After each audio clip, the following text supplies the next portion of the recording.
Hey, Jarvis, remember who you are. You have to remember who you are. See, I know life has thrown some things at you and tried to convince you that you couldn't do it or that you weren't the right one, but you have to remember that you are destined for greatness. See, you're a man that God has given a voice to that is designed to reach the masses. You impact lives, you cross barriers, you unite cultures, you bring people together. Every day that you walk out of your house, you walk out of your house with the intention of impacting the lives of those people around you with the love that God has poured into your life so you can pour it back on them. You're not compelled by your self-indulgence. You're compelled by God's love on the inside of you to reach others. You are a family man, a man who fights and does everything for his bloodline. You are an example of what can happen when you overcome life's pitfalls. You are a person who is not just an echo, but you are a voice. You empower people to be everything that God has given them. You were born on purpose for a purpose. Everything that you do is leading somebody else into their destiny. See, you're that guy, Jarvis. You're that guy who, when you walk into the room, your intention is to light the path, illuminate that path for others to follow so they can walk into their success. You love God and you desire his powerful presence in everything that you do. Never stop. Go do something. Yo, what's up, everybody? It's your boy Jarvis here, and man, I just had to take a moment and just remember who I am.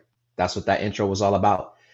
It was me talking to myself, telling myself, Jarvis, remember who you are. Sometimes we have to have those moments in life, and today was one of those moments for me. I am so just, man, just emotionally, I'm like way up here. For those of you who don't know, 1 year ago, 365 days ago, was the death of George Floyd. A day when the world stopped, a day when everybody had to watch a man lost his life at the knee of another man. And it wasn't just a man losing his life at the knee of another man, it was a black man losing his life at the knee of a white man. And this is something that happens far too often in America. And I know that we've heard from political leaders, and they've said, "Hey, America is not a racist country," and I agree that we don't stand for racism. We're supposed to be the land of the free, the home of the brave. We are supposed to be the land of the free and the home of the brave, but yet and still we battle with this thing called equality. We battle with this thing called equity.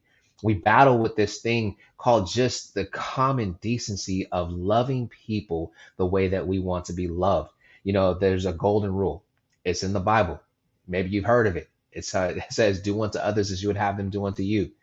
Then there's the greatest command of all, which is to love the Lord thy God with all thy heart, all thy mind, all thy soul. But to also, the second is just as the first, and that is to love your neighbor as yourself. And so, loving your neighbor as yourself, it doesn't give a color depiction as to whether or not it's a black or a white. It just tells you to love your neighbor as yourself. Now, this is a recap to a great event that I had with a company today. The parent company is Guided by Good, and it was with a couple of marketing firms, Trade School and 22 Squared, and it was so powerful. I had the great opportunity to sit on a panel, actually to moderate the panel and lead with four amazing black male leaders within their company, and we just had a very transparent conversation. You guys know me; I like to keep it hot, honest, open, and transparent. And I definitely pushed the button. I definitely asked them some very tough questions. I asked them some deep questions. I dug and I wanted us to open up. And it was something that was very powerful. And when I say very powerful, I'm talking about very, very, very powerful. There were whites, there were blacks, there were Hispanics, there were Asians. There were so many people that were on there. I don't know the exact number, but I know it was three digits and higher. And I'm not talking about one, two, three. I'm talking about 100 and up at least, from this company that joined in on this conversation. And just some of the things that we were able to share was absolutely amazing. Um, as a black man in America, some of the things that we talked about, and I'll just share some of the questions that we were able to ask and that we were able to answer. One of the first questions that I asked them is I just said plain and simple, what is your greatest accomplishment as a black man? And for a few of them, they have, multiple children, and they said that their greatest accomplishment is being a father, and how, that's to be applauded. There were a few others that said that their greatest accomplishment was, just making it into a successful space and being accomplished in life. And when I shared my piece, my part, my greatest accomplishment that I was able to share is I shared with them that, my greatest accomplishment as a Black man is being alive today. Being alive today is a huge accomplishment. Being alive and being able to utilize my voice to empower people, to impact lives, to drive things to the next level, to be able to encourage people, to be able to serve people. That right there, that is what I feel is my greatest accomplishment to this day. And I love that we had this space and we had this conversation. We even took it deeper and asked questions about how did everyone feel about what's happened over the course of this past year. And I don't, but me as a Black man going through the things that we've dealt with over this past year, listen, you all, there are times where my anxiety has been extremely high.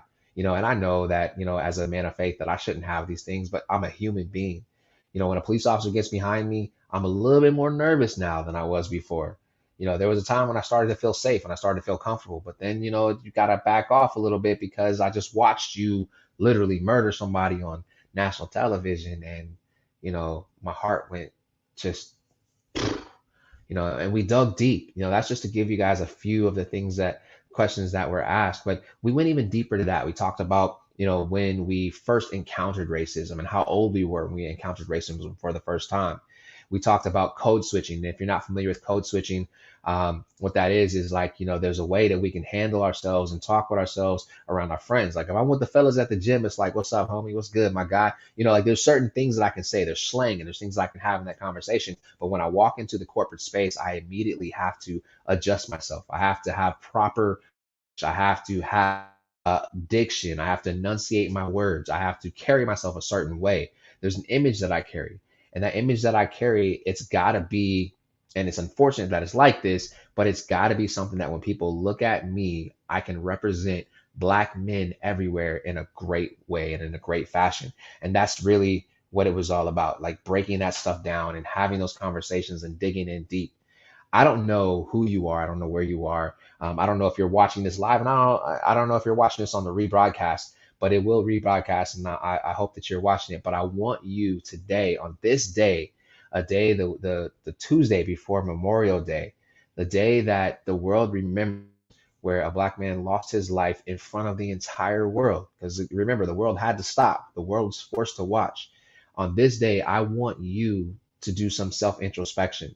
I want you to ask yourself questions like, am I a racist? I don't care what color you are, whether you're white, Black, Asian, I don't care, brown. I don't know. Like I don't want to, I don't miss anybody. But if you're whatever cultures are out here in the world, whatever color your skin is, I want you to ask yourself that question. And to answer that question, this is what I want you to do. I want you to ask yourself, do you have any prejudgments about people who don't look like you?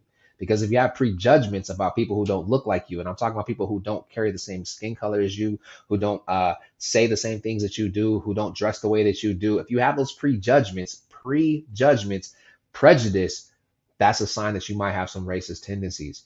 And I'm calling out everybody. On a day like today, I want to challenge you all to find the people who don't look like you.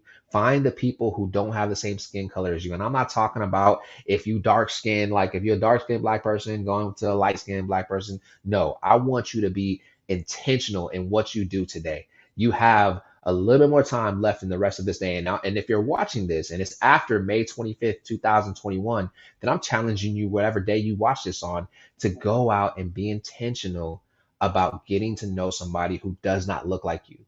Everybody wants change. We all want to see something change. Yes, there was the Chauvin trial, and yes, he was found guilty. And that's one incident out of all of the things that have happened over the years that we've been on this earth. I had a great opportunity to go to Jamaica, and even when I went to Jamaica, and I never knew this, and I have so much more respect for the Jamaican culture now. Um, and it's you learn so much. It's so deep. It's so profound, and it's been a while, but still, this is a great day for me to be able to pull this out.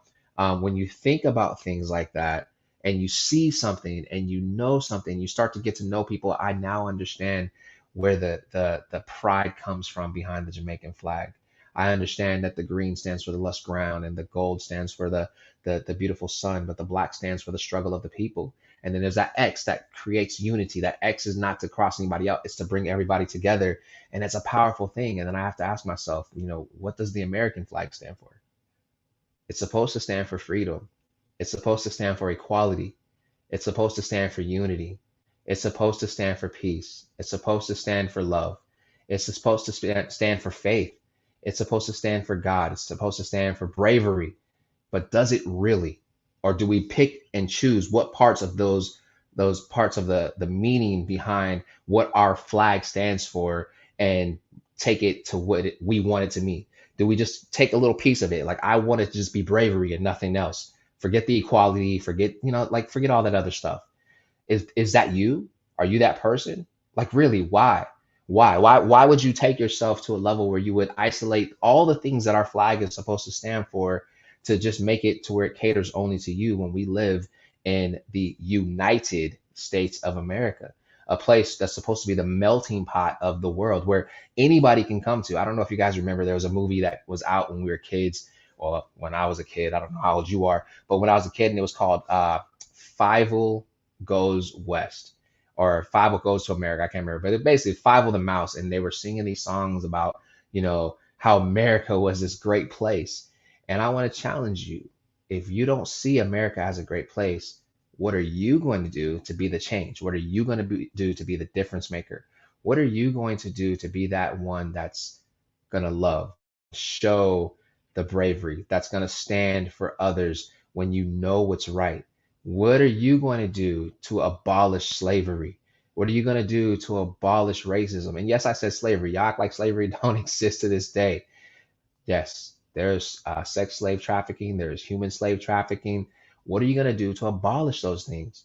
What are you going to do to abolish hate? What are you going to do to difference, to be a voice, to be heard, to get up off your butt and go do something? See, this whole brand, everything that I have, my brand, go do something, the shirt's beautiful, impacting lives, everything is pointed at guiding you and pushing you into a space where you are intentional about making a positive impact on the lives of the people around you, about serving those who are around you. You know, I want to show you how great I am. Who said that? Muhammad Ali, right? So Muhammad Ali said that. And since Muhammad Ali said that, what do we know about Muhammad Ali? That he was one of the greatest boxers of all time. However, most people don't take the time to get to know that Muhammad Ali was not just one of the greatest boxers of all times. He was actually one of the greatest servants that America had ever seen. He gave so much into homeless shelters and orphanages, and he wanted to be there for the people. He was the people's champ, right? What are you going to do? What are you going to be? Now, like I said, I don't know who you are. I don't know where you are. I don't know what you got going on. I don't even know if you're listening.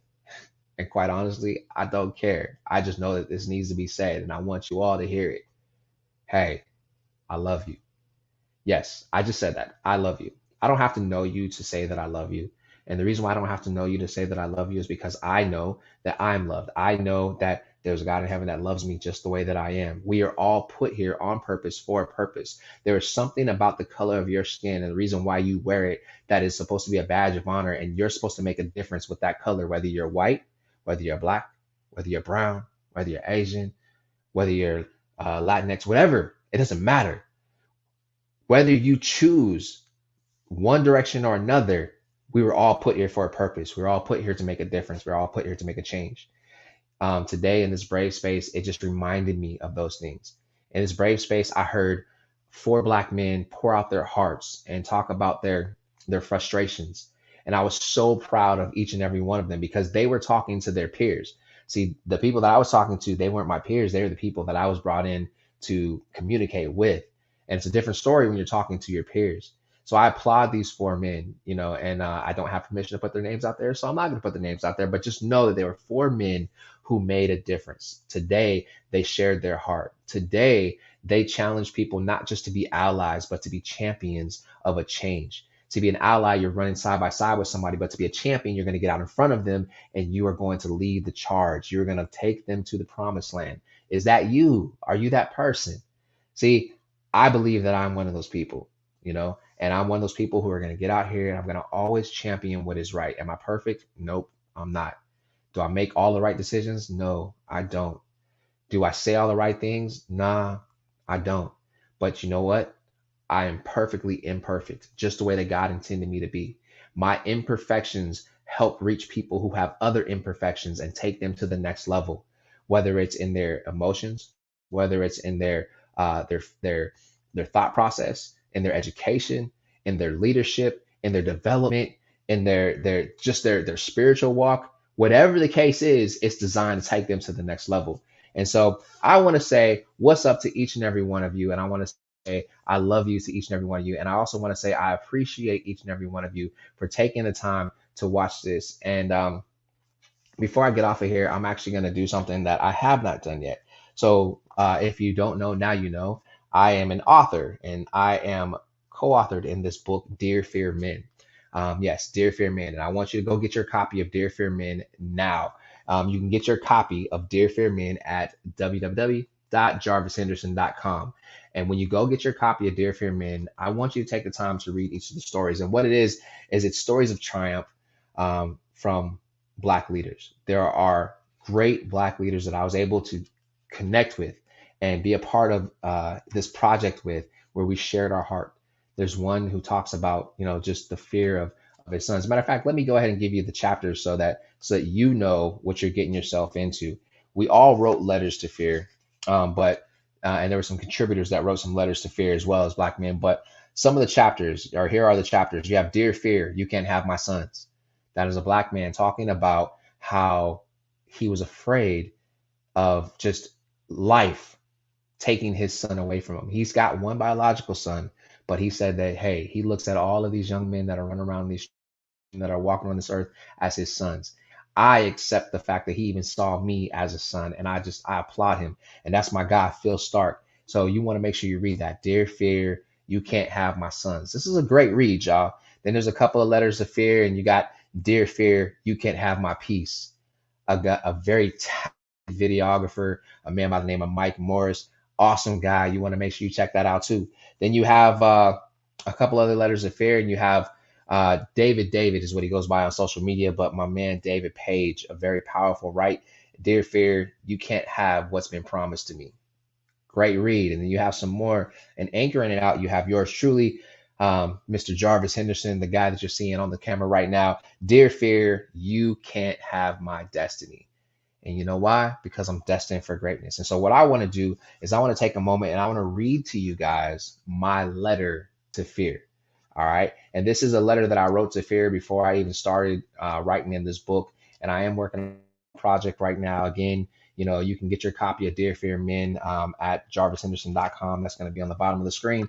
But I'm going to read my letter to fear to you because I feel like it's time for me to start sharing some things. It's taking some things to the next level, especially with me knowing that I got this next book coming out and knowing the things that I want to do and I have lined up to get out here to the people, man. So there's some things that I want to share with y'all, and feel free to comment. I appreciate you guys commenting and let me know how you feel. I want to keep you as a part of the conversation. So let me go ahead and check this out. So by yours truly, Jarvis Henderson, we got Dear Fear, You Can't Have My Destiny. This is my letter to fear. And this is my quote right here. It got me at the beginning. I love that they put this. I am not your slave anymore. You can't and don't control me.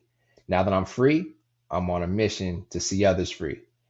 Boy, that's deep all by itself. But let me go ahead and read this to you. Dear Fear, it's time that you and I have had a conversation. See, this thing that we've had between us, well, it's over. I was thinking back to a time when I didn't know you. I was so happy then. I didn't believe that there was anything in the world that I couldn't do. I remember looking at the stars and standing on the edge of a rock wall and thinking about what I could do to get to all those stars that were up there. I remember seeing houses and thinking to myself that they were mine. Big, small, it didn't matter. They were mine. I remember seeing Superman fly and believing that I could fly too. As funny as that sounds, when you're a kid, you believe that stuff, right? I remember seeing people that didn't look like me and believing that we could be friends as a child. I'm looking at black, I'm looking at white, I'm looking at brown, I'm looking at pink, I'm looking at green, and I'm believing that all of us can be friends. I remember running and believing that I could be the fastest. Looking at books and believing that I could read them all and be the smartest. Looking at the tallest trees and knowing that I could climb to the top of each and every one of them. I remember laying in the grass and feeling like it was the best place in the world to lay down. The list goes on and on, Fear. If I wrote down everything that I thought about, if I wrote down everything that I went through, man, we'd be sitting here for years. But then somehow I met you. I don't remember how or when, but I do know that we did meet. You told me that you would protect me. You told me that you were my friend. You told me that I could trust you and that if I stuck with you, everything would be okay. Now that all of the things that you said, they were lies. See, Fear, you're a liar. All this time, I thought you were my friend and I thought you were my best friend. But in the end, all you did was make me your slave. How in the world did I ever let you get that close to me? Some of y'all need to ask Fear that yourself. How in the world did I ever let you get that close to me? See, you had me convinced. You had me convinced that you had me covered and that you had my back. The reality is that you didn't even want me and you didn't want me to do anything. You wanted to keep me to yourself. See, even now, as I'm writing this, in this letter, I can feel you. I'm feeling a little hesitant, feeling like I want to put down the pen. I hesitate to let the words hit the paper.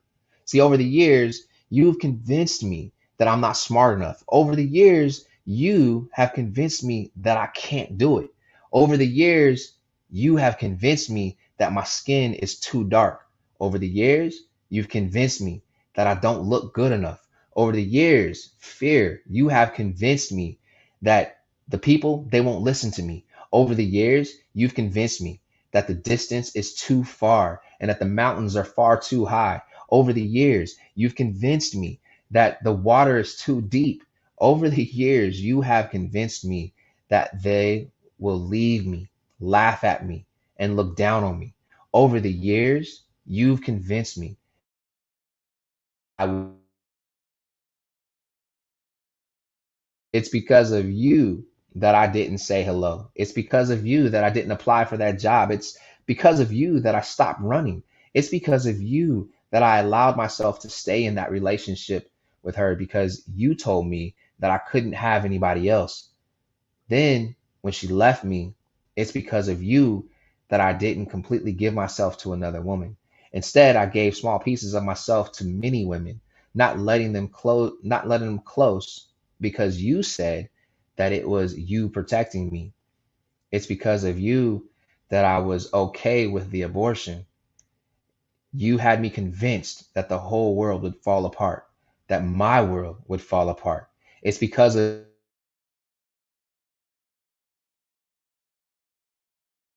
you, my idea, it just wouldn't work. I can't stand you, Fear. The more I think about it, the more I think about our time together, the more my heart breaks. I've missed out on so much because of you. I've missed out on so much because I trusted what you were saying to me, Fear. I thought that I was hearing the voice of wisdom, but now I know the truth. Your whole reason for being in my life, it wasn't to help me move forward. You wanted me to stand still and let you control my life. Well, today, I'm serving you notice. This is over. You're no match for God's love. See, I was embraced by God's love, and now I understand. His love opened my eyes. His love told me that I can do anything and I wouldn't fail.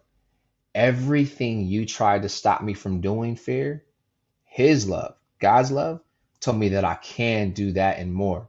See, I will be amazing and I'll be an amazing father, and other fathers will follow my example. I will stand before thousands, and yep, they're going to listen. I will run, and guess what? I'll finish the race. I will not randomly give pieces of myself away. Instead, I will give all of me. I will give all of me, and it will be accepted by one woman. I will fly. Yep, I said it. I will fly. With every tear that falls, I'm stronger, not weaker. Your voice doesn't matter to me anymore, fear. See, when I was embraced by God's love, He told me that it was okay to let go. Then He introduced me to faith, wisdom, forgiveness, happiness, gratefulness, and this individual named love. So it's over, fear. Here are the chains. You can have them back. You gave them to me, right? Oh, yeah, me and God broke them as well. So you can't give them to anybody else. I can't even tell you. Well, let me say this. I can't even tell you thank you for the things that you've done in my life. Fear, all you did was try to control me. I will say this though. I forgive you, fear. You were just being you. But know this. Every time I see you from now on, I'm coming for you. Oh yeah. I'll tell your friends. Oh, I'm sorry. Oh yeah. And tell your friends they aren't welcome as well. The crew, loneliness, depression, misery, and the rest of them. I don't even need to name them. They can't come back either. Right. I don't have anything else to say to you, fear. Bye, Jarvis. So, yo, listen. Uh man, I'm just letting y'all know that is my letter to fear. Just want to put that out there. Uh it's in the book. Get your copy of the book, Dear Fear Men. It's at jarvishenderson.com. I just read you a little snippet out of it. I'm glad that you guys joined me for this. And you're with me on my IG, my FB. Oh yeah, did I mention that I was on YouTube too? YouTube TV. So share this, like this, subscribe. Yo, there's more things coming. Go check out the website, man. We also have a master class coming up for public speaking. It's not just for people who want to speak publicly. It's actually for anybody who wants to take their communication skills to the next level. Hey, this your boy Jarvis, man. I love y'all. Yo, and if there was anything that came out of Floyd, the world is changing.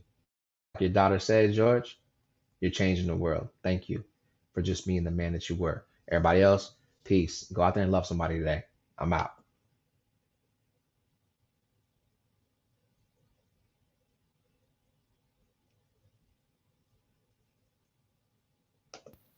Hey, Jarvis, remember who you are.